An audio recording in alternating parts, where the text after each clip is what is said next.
We're in Hebrews chapter 12 tonight. I think we're going to get out of Hebrews chapter 12. So if you're reading along, we're going to be starting in verse 18. I'll get that up on the screen here, but I just wanted to kind of quickly go back to verse 1. Not a really long review, but actually I think we're going to get out of the chapter, so I want to give the full view of the chapter here. In verses 1 and 2, we've just come out of chapter 11, the without faith it is impossible to please him, speaking of God. We get into chapter 12. Therefore, since we are surrounded by such a great cloud of witnesses, so the first couple of verses of chapter 12 are really looking back towards the hall of faith, if you will, and showing the Hebrews that really that they haven't given as much effort as they could have.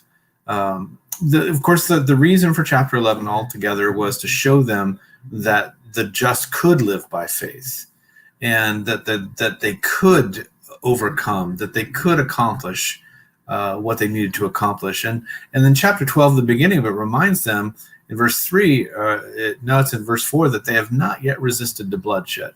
They haven't really given it their all yet, and they're thinking about walking away. And so this is the understanding that we have, that the Hebrews were being persecuted, most likely by the Jews.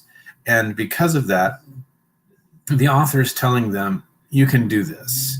And then he goes in and talks about chastening for a little bit. In verses 5, I've got it on my screen over here, 4 and following, all the way down through 11, talks about how God chastened those who he loves. And it could be that the persecution they're going through is a chastening, that God is correcting their behavior. And remember, chastening means to nurture, to instruct, to discipline. And so we have this idea that God chastens those whom he loves. And he loved the Hebrews and wanted them to succeed as well. And then we went through verses 12 through 17, strengthen the hands which are down. Just again, he starts then with some other ideas like pursuing peace with all people and stuff. Then we get down to verse 18, which is where we were at last time. And I'm just going to go ahead and read verses 18 through 21, and then I'm going to go into Exodus and read Exodus just to get the flavor for it. We covered this last time, but it's really part of the whole idea here, so I just want to go ahead and read it again. So if you want to read along. For you have not come to the mountain which may be touched and that burned with fire, and to the blackness and darkness and tempest, and the sound of a trumpet and the voice of words, so that those who heard it begged that the word should not be spoken to them any more. For they could not endure what was commanded, and if so much as a beast touches the mountain, it shall be stoned or shot through with an arrow. And so terrifying was the sight that Moses said, I am exceedingly afraid and trembling. And so we have that, there's a contrast here. Verse 18 starts off, we have not come to a mountain that may be touched. And that mountain that may be touched, he's talking about Mount Sinai. They have not come to Mount Sinai. Instead, verse 22 starts off, but you have come to Mount Zion. And again, I just want to pop up on the screen there for a second, Exodus chapter 19. And if you look at this and go back and read it on your own, you'll see that all of the stuff that he's talking about in verses 18 through 21 are right here just about in Exodus 19. You can see the thunderings and lightnings and thick cloud on the mountain. The sound of the trumpet was very loud, so that all the people were in the camp trembled. And Moses brought the people out of the camp to meet with God, and they stood at the foot of the mountain. Now Mount Sinai was completely in smoke, because the Lord descended upon it in fire. Its smoke ascended to like the smoke of a furnace, and the whole mountain quaked greatly. And when the blast of a trumpet sounded long and became louder and louder, Moses spoke, and God answered him by voice. So you've got this picture in the account in Exodus, where the people have come to the mountain. They've come to Mount Sinai, and God is coming down on the mountain. And the mountain really, it's almost like the mountain can't handle the fact that God is there on the mountain. And it's smoking, it's on fire, it's trembling, and it's talking about the sound of a trumpet. Well, that was a sound that God created. And so all of this points to this physical mountain and that's what the author's trying to get at here. And so let me just get that back. So you see this in verse 18 through 21. What he's talking about here is Mount Sinai. And the whole point of that is we have not come to the mountain. We're not talking about Mount Sinai anymore. We're not talking about the law. And so then we get off. And so instead, well, it really means they're no longer under law, right? They're no longer, they've gone from Judaism into Christianity. They've gone from law to grace. Instead, they've come to another mountain, Mount Sinai. So let's read verses 22 through 24. But you have come to Mount Sinai and to the city of the living God, the heavenly Jerusalem, to an innumerable company of angels, to the general assembly and church of the firstborn who are registered in heaven, to God the judge of all, to the spirits of just men made perfect, to Jesus the mediator of a new covenant, and to the blood of sprinkling that speaks better things than that of Abel. Now, if you've been thinking about the whole book, and why wouldn't you, right? The Hebrews would have read this all at once. They wouldn't have dissected it like we're doing it. They would have read the whole letter, and they would have started off in chapter 1 where he was showing that Jesus was better than angels, and that Jesus is better than the law, and that Jesus is a better high priest. And he's going through all of that.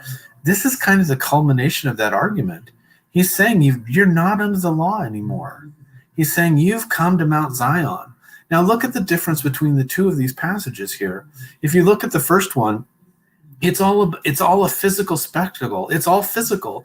You've got earthquakes, you've got smoke, you've got fire, you've got the trembling of the people, you've got the sound of the trumpet, and that's all a physical thing. And then you get to verse 22, and that's not a physical thing anymore.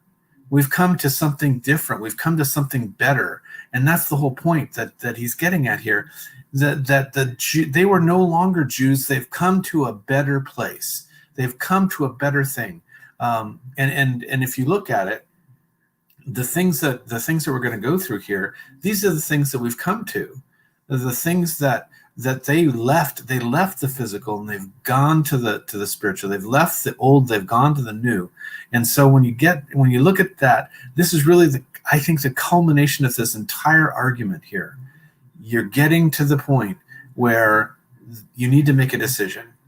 Why would you go back to the physical? Why would you go back to the fear? Why would you go back to all of that when you've got God waiting for you on the other side here? So it says you've come to Mount Zion and to the city of the living God, the heavenly Jerusalem. That's obviously talking, in my understanding, is talking about the church. We've got this quote from Revelation, and I read this last time, but then one of the 7 angels who had the 7 bowls filled with the 7 last plagues came to me and talked with me, saying, "Come, I will show you the bride, the Lamb's wife."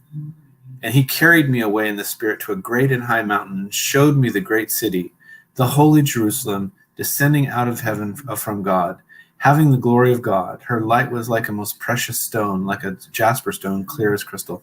This is talking about the church, is the way I understand it. And that's what we've come to. We've left the law, we've left the fear, we've left the mountain, and now we've come to the church. Now, keep in mind though that that's only part of this. He's gonna, as we go on here, he's gonna talk about other things that we've come to, and so. And I meant to have a pause in there, but it's okay. The next thing we come to is that, I want to point out that you might think this is all talking about the church, but it's not, because it's talking about coming to God, talking about coming to angels, talking about coming to Jesus. So this verse is definitely talking about the church, in my understanding. But then he says, to an innumerable company of angels, and we talked about this a little bit last time. That heaven is almost always pictured with God on his throne surrounded by angels. In fact, if you go to the book of Revelation, you've got the 4 beasts that surround the throne, and they're saying holy, holy, holy, continuously. and you've got the 24 elders. But if you look at Luke chapter 15, and I said this last time, the parable of the coin, likewise, the lost coin, if I say to you, in verse 10, there is joy in the presence of the angels of God over one sinner who repents. And I've said this before. There's joy in the presence of the angels of God, which really is telling you that the joy is God. Now, you might hear someone say that the angels are rejoicing. And I'm sure they are, but that's not what the scripture says there. It says there's joy in the presence of those angels. But the idea that I want to get out here is that who's in the presence of those angels? Well, God the Father is, and Jesus Christ is. They're in the presence of those angels. In Revelation chapter 5, verse 11 on the screen there, then I looked and I heard the voice of many angels around the throne, the living creatures. I said beasts. Living creatures is what I meant to say. And the elders, and the number of them was 10,000 times 10,000 and thousands of thousands. 10,000 times 10,000, if I get that right, it's like, let's see, how many zeros is that? 4 zeros, it's like a billion. Do I have my math right, or 10 billion? It's a lot. I should have looked that up before I started saying. Let's see, that's 8 zeros, 6. Yeah, it's like 100 billion. So a lot. That when it says innumerable company, that's the idea that you're getting here, is that there's a lot of angels, and we're coming to that. And that's kind of an interesting thing that he would throw that in there. But they're spiritual beings. They're in heaven when they're not on earth doing. We'll see. We'll talk about that maybe next in the next chapter. It's pretty incredible that all those angels are there. And the idea of myriad, it means literally means 10,000, but it says myriads. The number, my translation says innumerable. You can't count them. And really, I think that's what Revelation chapter 5, verse 11 is getting at, is that there are so many of them, and we're coming to that. It goes on, it says, to the general assembly and church of the firstborn who are registered in heaven. Now, the Greek word for general assembly, and I don't think I got to this last week, is the word agora. And if you've ever seen any of the old Bible movies or something like that, or Greek movie, it's a Greek word that means marketplace or town square. The agora was a part of a city where people gathered together for political reasons or for meetings, or most often for celebrations. If they had some kind of festival, they would gather in the town square. That happens actually a lot in the South. My daughter was telling me that almost every town she's been to in Kentucky has a town square, a little square where everyone gathers to do stuff. And that's an agora. And it's really what it came to mean was a festive gathering. So when it says the General Assembly, the idea is that it's a festive gathering. Now, some suggest that this gathering is talking about the angels and not the church of the firstborn. And I could go either way on that. It may be foreign. It may be foreign to some to think of the angels gathered festively. But again, go back to Luke chapter 15, verse 10, where there's joy in the presence of the angels. That was certainly a festive gathering over joy in the presence of over one sinner who repents, right? Certainly a festive gathering. Now, if it's talking about the church of the firstborn, again, certainly a festive gathering. I think I have another quote here from Revelation. Think about this as a festive gathering.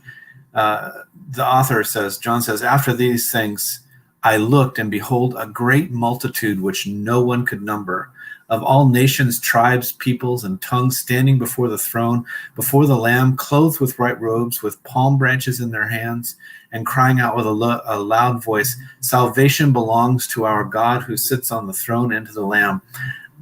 The idea of those palm branches, you can think of it like during the triumphant entry, where they were throwing them on the ground and they were waving them around. It's a party. And that's what we're seeing here with this general assembly. So if it's talking about the church, fine. If it's talking about the angels, fine. I really have no qualms either way, because we're all going to be surrounding the throne. We're all going to be rejoicing in the presence of God the Father. And that's one of the things that we're coming to. That's one of the things the Hebrews were coming to. They have something like this to look forward to. So it's described as the church of the firstborn. Well, Jesus Christ is the firstborn from the dead. 1 Corinthians chapter 15 talks about that. But he's the firstborn from the dead, and the church is his. We already saw in Revelation chapter, what was it? I've got it here, 20, that it was the church is the bride of Christ. And so we already see that the church is his, and the church of the firstborn would be that. It could be talking about us too, because we're also born, but I think it's really talking about Jesus Christ being firstborn from the dead. So it goes on to say registered in heaven. Actually, I quoted the wrong verse there when I said Revelation 20. It wasn't Revelation 20. It was, I don't have it in my, 21. Sorry. I did have it in my notes. We're going to Revelation 20 next.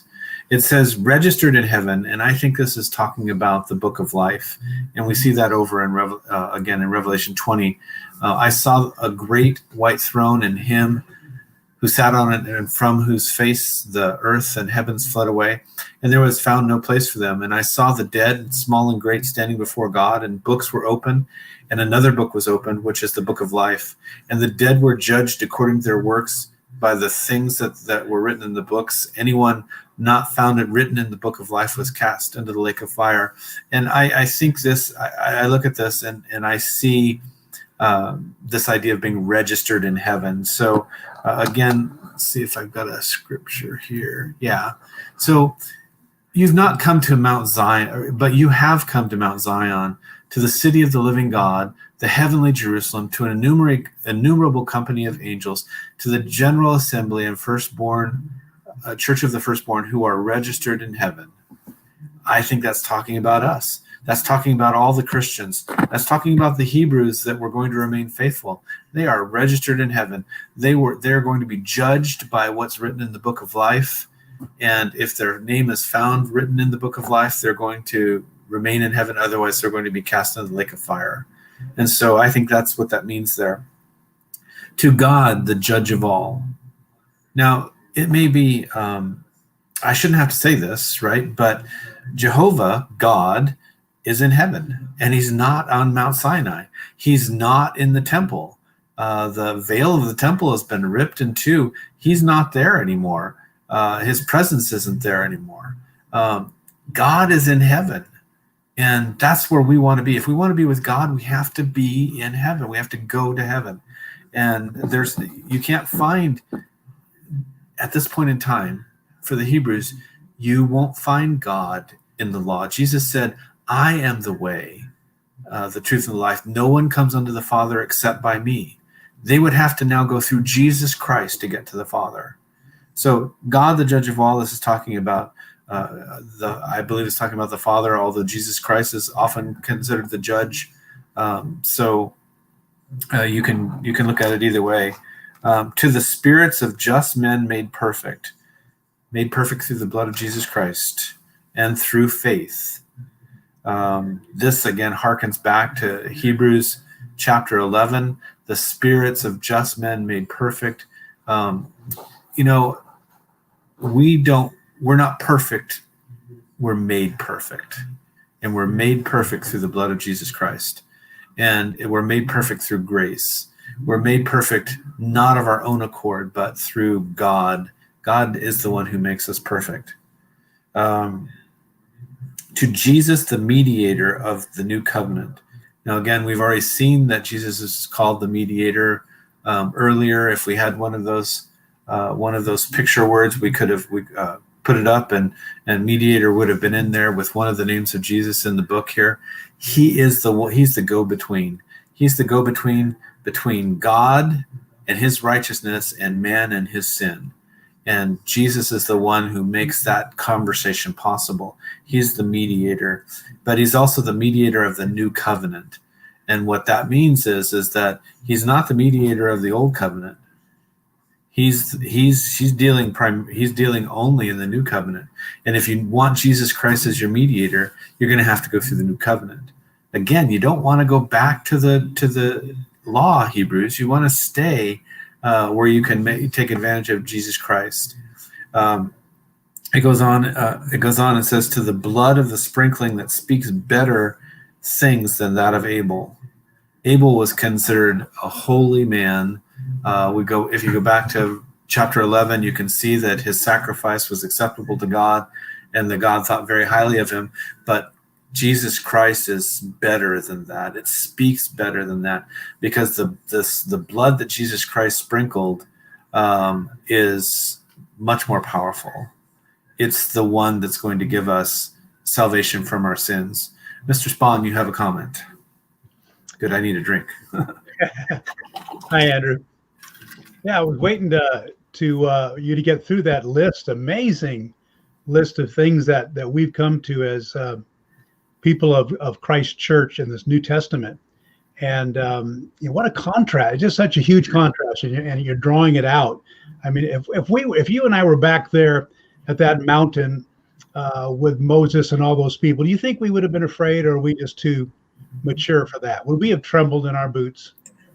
Well, I think that it's human nature to be afraid of something like that. I would have been afraid. I think we would have. I think we all would, because it's that awesome, that great, that grand and glorious. And then the contrast is today, though you need the eyes of faith to see it, we've got something so much greater, so much more awesome. And I love your graphic there. Maybe we could put that up. I don't know. The graphic, maybe not with both of us on the screen. Of the city.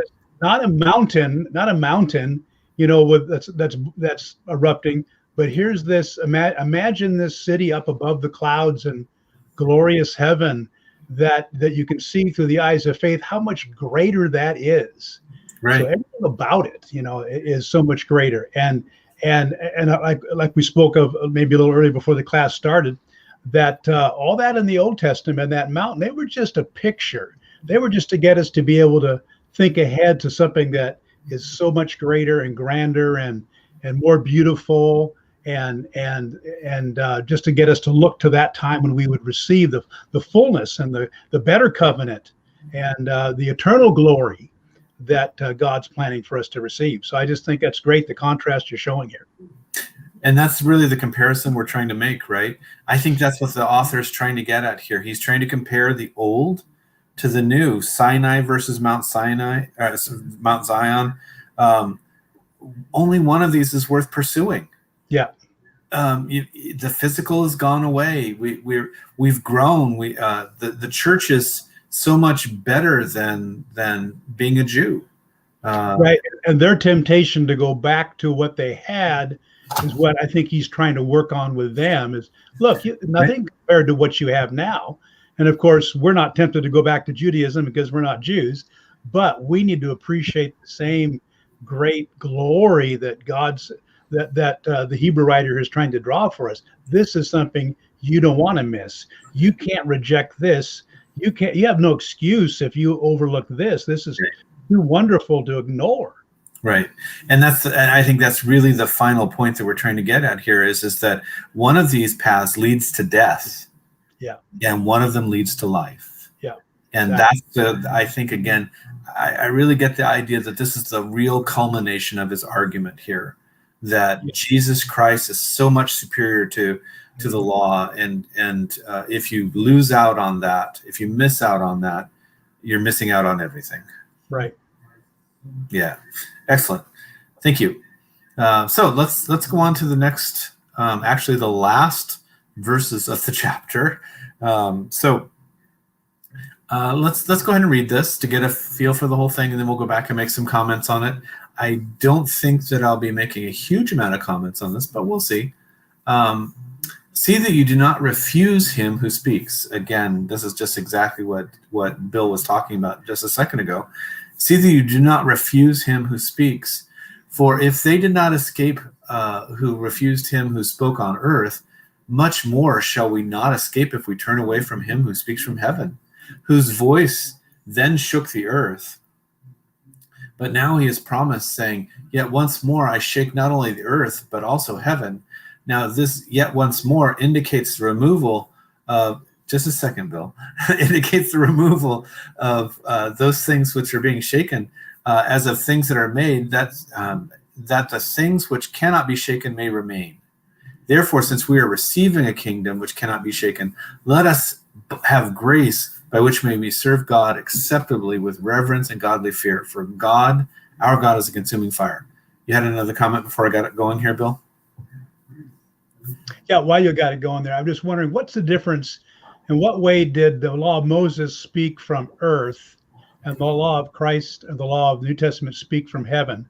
I mean, we receive both the law of Moses through the mouths of men and the pens of men, and now and also the New Testament came through men who wrote that down. So what was the difference there? I have no idea. No. Well, let's answer that question as we go through. Well, I'll offer what I was thinking about as I was looking beforehand, is that, well, of course, Jesus was sent down from heaven, sure, and he's the one who sent out the apostles. That's the only thing I can see that's different. Moses was inspired, but here's the Son of God coming down from heaven. Maybe that's what that means. Well, what did Hebrews chapter 1 verse 1 say? As far as in times past spoke in various ways to the prophets, but now speaks to us through Jesus Christ, his Son, right? I think that's the answer. Yeah, we have that he sent his Son down now to talk to us, which is better, much, much better than a servant like Moses, as great a man as he was. Now we have the Son. So yeah, I think that's got to be the difference there. I'm glad you could answer your own question, right? Well, no, you both answered. Okay, so he goes here in chapter 12 verse 35. It says, see that you do not refuse him who speaks.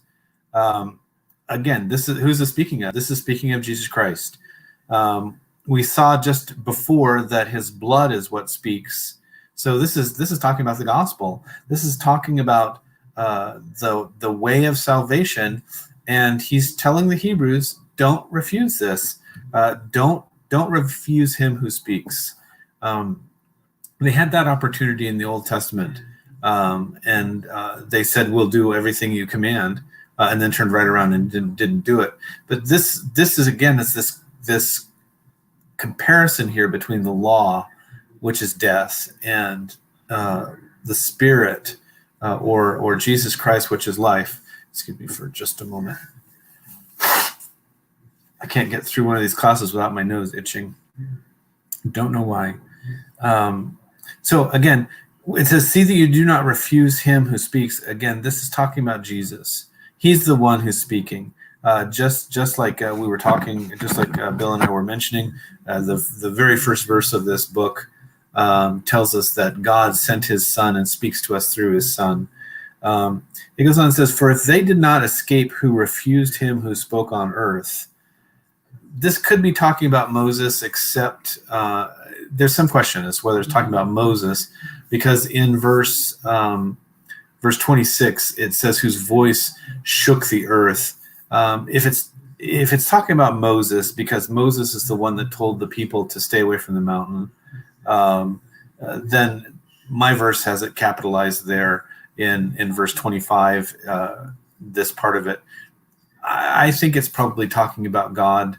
But there's quite a few people who believe that it's talking about Moses here. But the point is that Moses did speak to them on earth. In the passage we read earlier, what would have happened if they refused what Moses said, or what God through Moses said? If they had gone up on the mountain, they would have been killed, and that's they would not have escaped. Is the point. So here God is on the mountain. He says, don't set foot on the mountain except for Moses. And I think Joshua was allowed to go up there too at one point.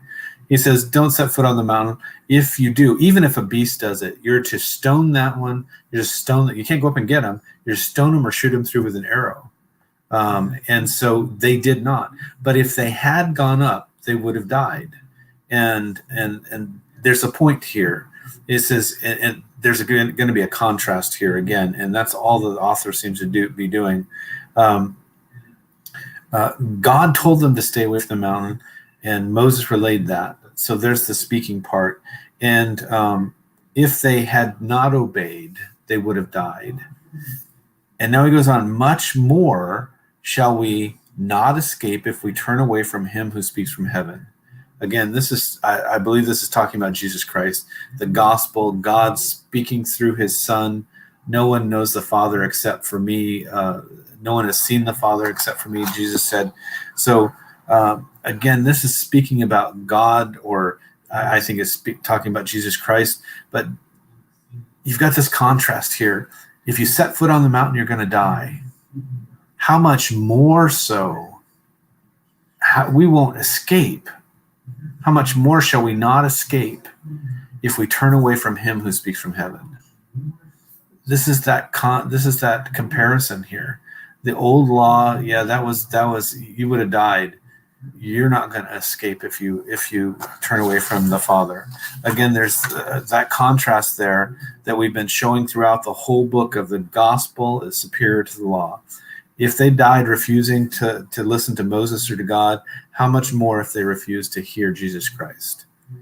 It goes on to say, whose voice then shook the earth, but now he has promised, saying, yet once more I shake not only the earth, but also heaven.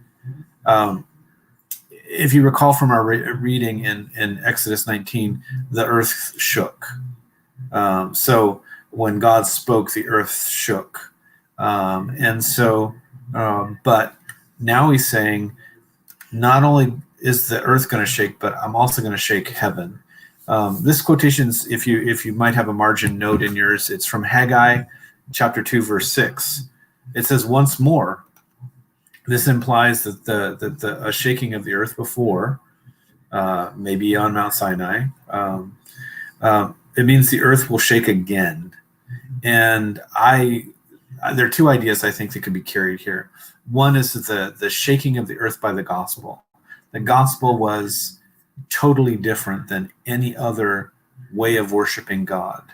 It was grace-based, obviously. It was faith-based, but it was totally different from any man-made religion out there. Different than worshiping Zeus or Diana or any of the Greek gods or Roman gods or anything like that. Different than ancestor worship, different than Confucianism, different than everything out there. And that could be what it's talking about here, that there's a shaking not only of the earth, but of heaven also. But it also could be talking about the destruction of Jerusalem. The reason for this is, why would those things be shaken? It says there, the things which can, indicates, did I go on? I did. I'm sorry. I just jumped down in my notes. Like I said, it could be referring to the destruction of Jerusalem being shaken. But I was going to say, why speculate? Because the next verse actually tells us. Now this yet once more indicates the removal of those things that are being shaken as of things that are made, that the things which cannot be shaken may remain. So I'm just a second, Bill. I'm positive that this is talking about doing away with the Jewish system of worship, the destruction of Jerusalem, the destruction of the genealogies, all of that, the destruction of the temple, all of that. It's doing away with the things that can go away, that the things that cannot be shaken may remain. Bill, you have a comment? Yeah, maybe you're answering it. I was just trying to compare the word heaven in verse 25, the one who speaks from heaven, to verse 26 when it says that now also not the earth only, but heaven shall be shaken. Is that the same heaven, or is that what you're talking about? That's it's the government that God set up on the earth, which was from heaven in Moses, under the law of Moses, that was going to be shaken and changed to the new system and new covenant. Is that what you're saying? I'm kind of wondering, because same word there, but it's not talking about the earth and the heavens like the sky or the universe. Maybe. I mean, heavens are used sometimes for where the stars are, right? Right. I don't think it's talking about like the solar system and stuff like that, right? I don't think it's talking about that. I think it's talking about, I really do think it's talking about doing away with the Jewish form of worship. Okay. That's a major change. Which was established by heaven, so it's a heavenly thing in some ways. Yeah. But yeah, it's not like we're going to be shaking the throne of heaven or heaven where God is speaking from, because those are things that aren't made. Those are things that, well, are eternal. Yeah. Right. Yeah. Okay.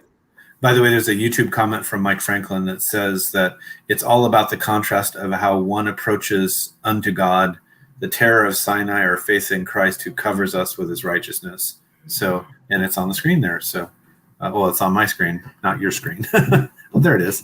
Thank you, Mike, for that comment. So, again, it says that now this yet once more indicates the removal of those things that are being shaken as of things that are made, that the things which cannot be shaken may remain. So there's a reason for this, right? Why would those things be shaken? It's to show that which will remain. The church will not be shaken. I love the passage in Matthew chapter 16 when Jesus asks the apostles, the disciples, who do men say that I, the Son of Man, am? And they said, some say John, some say, Elijah, some say one of the prophets. And he says, well, but who do you say that I am?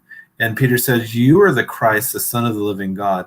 And he goes on and he says, he says that I say that you are Peter, and on this rock I will build my church, and the gates of Hades shall not prevail against it. It's not going to be shaken. The church is not going to be shaken. So from this point on, actually from the time of the first day of Pentecost until the end of time, I expect the church will remain. It will not be shaken, because that's what God has chosen. That's the vehicle that God has chosen. There's not going to be another age after that where God decides, well, I'm going to do something else besides the church. The church is not going to be shaken. Therefore, since we are receiving a kingdom which cannot be shaken, I'm going to read from my notes here. Let us have grace by which we may serve God acceptably with reverence and godly fear. Therefore, looking back, since the gospel is better than the law, since the Jewish way of worship is about to be shaken and to end, therefore, since we are receiving a kingdom. It's interesting. We have not received a kingdom, past tense. We are receiving the kingdom. This is one of those present perfect words. It's an ongoing action. The receiving is not something that's going to end. It's something that goes on. So it's something that we're in the process of receiving. And what are we receiving? A kingdom that cannot be shaken. And that's such a wonderful thought. We don't have to ever worry about the church dying, the church going away. The church will be around until God takes us home, until God takes the church home.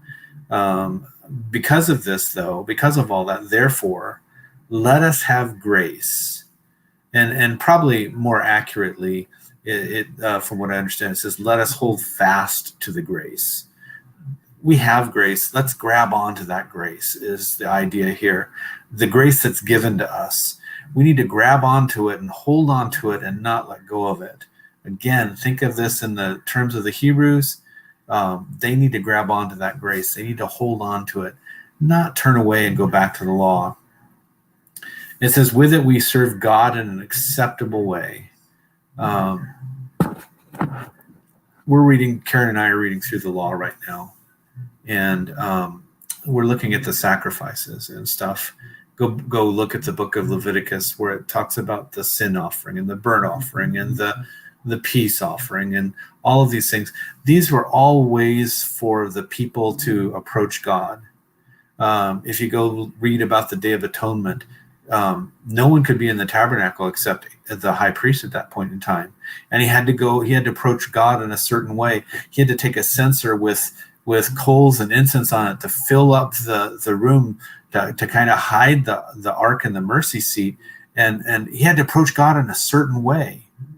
There was only one acceptable way for him to approach him. There was only one acceptable way for a sacrifice to be done.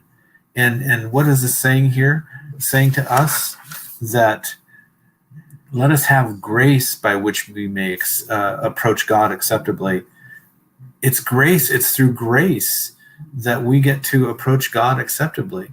Grace is is kind of like our sacrifice. It's kind of like our incense. It's all the stuff that allows us to approach God in such a way that he accepts us.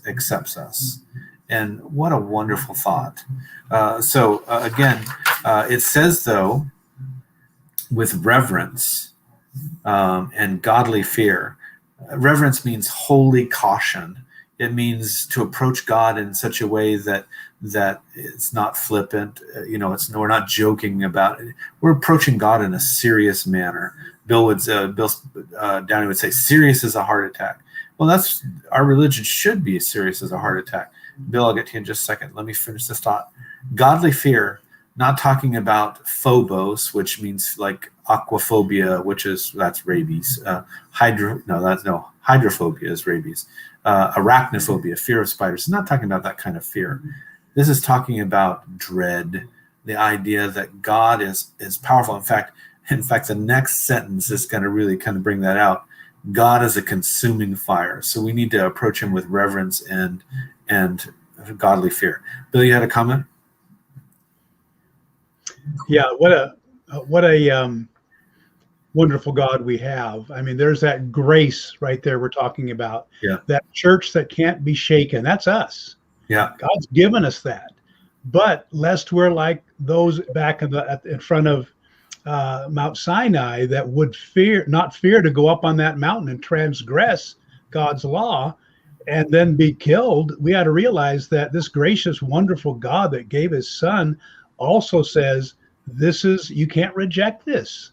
Right. If you do, realize I'm a consuming fire. So right. And some people have a problem with putting both those together, but that's God is. He's the most gracious, wonderful, loving, patient, kind, forgiving, but someone who judges in righteousness. He's got to have a righteous standard. And if we break that willingly and, with negligence and rebellion, he's that consuming fire. We're going to have to face that. Yeah. In fact, that's you've kind of gone into the next verse, but remember what it's saying here. We may serve God acceptably with reverence and godly fear. Yeah. Why? Because he is a consuming fire. Right. Right. You're right. Those things, right? I mean, you've got the it's the same God. Some people only want to talk about the judgment, and some people only want to talk about the love. Well, no, he's a loving God that will judge us in righteousness. Right. Mercifully. Yep. Well, yeah, but and the point of this is that it's a fearful thing to fall into the hands of the living God. Yep. That's really kind of what this is saying here. Yeah. Our God is a consuming fire. Let me go back to the text here. Yep. This is quoting actually Deuteronomy chapter 4, verse 24. You can go away and I'll get back to there we go. Bring back up there. Thank you, Jeff. For our God is a consuming fire. Last verse 29, and last verse of chapter 12. It's quoting Deuteronomy chapter 4, verse 24. Let me just read that to you. Verses 23 and 24. Take heed to yourselves, lest you forget the covenant of the Lord your God, which he made with you, and make for yourselves a carved image in the form of anything which the Lord your God has forbidden you. For the Lord your God is a consuming fire, a jealous God. When Moses says this, he's just told the people not to worship other gods, not to worship false gods. No sun, no moon, no stars, no host of heaven, nor creeping things, none of that stuff. And why? Because God is a jealous God.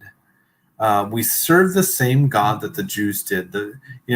Earlier we saw that Jesus. No, it's actually the next chapter. Jesus is the same yesterday, today, and forever. Well, so is Jehovah God. Jehovah God does not change, and just like Jesus Christ does not change. And so we've got this idea sometimes that the God of the Old Testament versus the God of the New Testament. Well, it's the same God.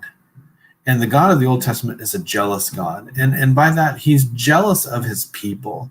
He wants his people with him. He wants to keep them. He doesn't want them wandering off and worshiping other gods. And if you put that in the context of what we're saying here, this idea of worshiping God with reverence and godly fear, and again, carrying through the full idea of the comparison between the Old Testament and the New Testament, the old high priest and Jesus Christ the high priest, all of the new stuff being better than the old stuff, that you've got this. How would God treat you if you rejected Jesus Christ at all? But how would he treat you if you rejected Jesus Christ and went back to the law, which was inferior to him? And that idea here, when it says that God is a consuming fire, it means that he will consume you. You're not going to survive this. I've got Deuteronomy chapter 4, verse 25 and 26 that immediately follow this. It says, when you beget children and grandchildren, and have grown old in the land, and act corruptly, and make a carved image in the form of anything, and do evil in the sight of the Lord your God to provoke him to anger, I call heaven and earth to witness to you this day, that you will soon utterly perish from the land which you cross over the Jordan possess. You will not prolong your days in it, but you will be utterly destroyed. And I think that's kind of the gist of what we're trying to see here in chapter 12, verse 29. If you reject God, if you reject his church, if you reject Jesus Christ, you will utterly perish. Again, that's Deuteronomy chapter 4, verses 23 through 25. The writer's warning that the God is a consuming fire tells the Hebrews that they will perish if they turn away from God, tells us that we will perish if we turn away from God. There's only life in Jesus Christ. That's the end of chapter 12. If we were together, I would say, do you have any questions? But we're not. So let's go on to chapter 13. Ooh, I got to chapter 13, but I've only got 6 minutes left. So let's just talk a little bit briefly about chapter 13. This is the last chapter of the book. I intend to cover this chapter fairly quickly. This is the kind of chapter where the author has ended his major thesis, his major work, and now he's got some scattered thoughts that he wants to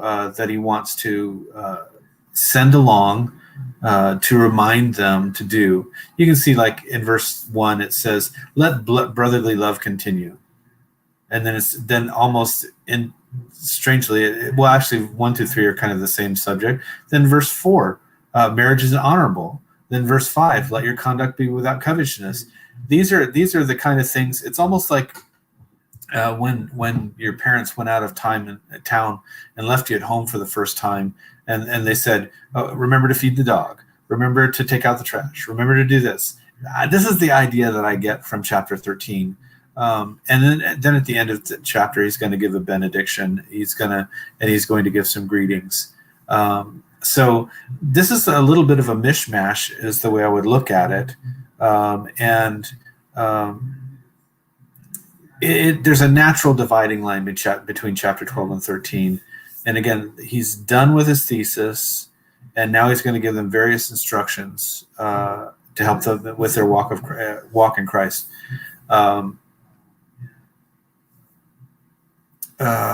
It may be that some of the Hebrews have adopted the idea of grace that Paul teaches against in Romans chapter 6, verses 1 and 2. What shall we say then? Shall we continue in sin that grace may abound? He says, certainly not. How shall we who died to sin live any more in it? He may just be reminding them they're Christians. They need to act like Christians. But I think it's more along the lines of, these are the things that I think you should know to help you. So, let's go ahead and get started. He says in verse 1, let brotherly love continue. Do not forget to entertain strangers, for by doing so, some have unwittingly entertained angels. Remember the prisoners as if chained with them, those who are mistreated, since you yourselves are in the body also. Let's just stop there, and because we're not going to get to the rest of it. But he says, let brotherly love continue. Let it continue. In other words, it was something they were already doing. He's saying, keep it up. It seems to be a good idea to remind ourselves sometimes that this is necessary. Do you remember our campaign from a couple of years back, the one another verses? The idea was that we would send out notes and cards or calls or do whatever. That was with the idea of letting brotherly love continue. The idea was to foster that kind of brotherly love. Not that we didn't already have it, but to remind us to continue it and to grow in it. That's what the writer is saying here. Let that continue. Some translations say, let brotherly love abide. Now, abide means to live with something. And sorry, I got distracted by a comment. Let brotherly love abide. The idea is let it come live with you. Which I think is just a charming thought. Not just to continue, but invite it in. Let it stay with you. Make it a part of your life is what that translation would give you. Now, notice that it says, let brotherly love continue. It doesn't say agape here. That's interesting that he would focus on this idea of phileo love, the idea of being affectionate love, friendship and affectionate love. Of course, we're supposed to have agape love too, but he's saying let brotherly love continue. That's something that we sometimes need to focus on, I think, to have that affectionate love. We're not only supposed to love each other with the godly love, but we're supposed to like each other. We're supposed to enjoy being around each other. And Romans, I have this one. Romans chapter 12, and I'll end with this. Let love be without hypocrisy. Abhor what is evil, cling to what is good. Be kindly affectionate to one another in brotherly love. In honor, giving preference to one another, not lagging in diligence, fervent in the spirit, serving the Lord, rejoicing in hope, patient in tribulation, continuing steadfastly in prayer, distributing to the needs of the saint, given to hospitality. Actually, that's what comes next is hospitality. And I think that has to go along with that brotherly love. But this is something that every church could work on. This idea that we just love being around each other. And I think you see that at Sumner. We're not all rushing out the door, but if you're one who, when we're normally in the building, you just want to rush out of the building, you're not showing brotherly love. That kind of we need to Galatians chapter 6 verse 2 says, bear each other's burdens. How can you do that if you don't know what those burdens are? The idea is we need to get together and we need to show affection and friendship towards each other. He says, let that continue. So with that, I'm going to end it. We're at 8:00 and I'll start here. And next week we'll talk about entertaining angels unaware, and we'll see what that means. So thank you for your time, and glad you're with us.